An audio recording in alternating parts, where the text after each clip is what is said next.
John McCain, Barack Obama, and Hillary Clinton have been partners in creating and arming ISIS.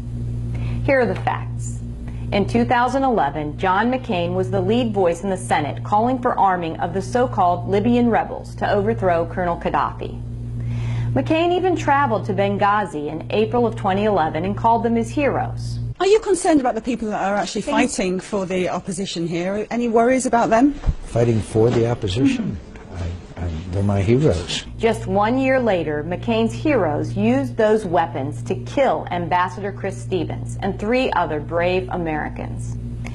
After McCain, Obama, and Hillary had turned Libya into a terrorist playground, they shifted their attention to equipping the opposition against Assad in Syria. A 2012 State Department memo clearly says the opposition to Assad was al-Qaeda in Iraq. That's right.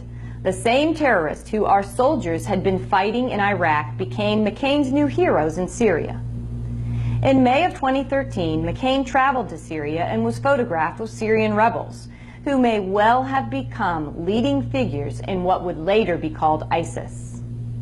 McCain returned to the United States and lobbied Congress to fund, arm, and support these al-Qaeda freedom fighters to the tune of $500 million. Last year we learned McCain's Syrian scheme yielded only 4 or 5 good rebels actually fighting Assad. There are only 4 or 5 U.S.-trained Syrian fighters on the ground fighting ISIS, not 400 or 500. The rest took our training and weapons and became ISIS. Just this week, John McCain bragged about an additional $1.3 billion to provide weapons to more Syrian jihadists and to provide border security. Not in Arizona, but in Lebanon and Jordan. I'm Dr. Kelly Ward, and I'm running for the United States Senate because John McCain has equipped our enemies, put our soldiers in harm's way, and turned even our own American soil into a battleground. Arizona needs a senator who represents Arizona, not ISIS.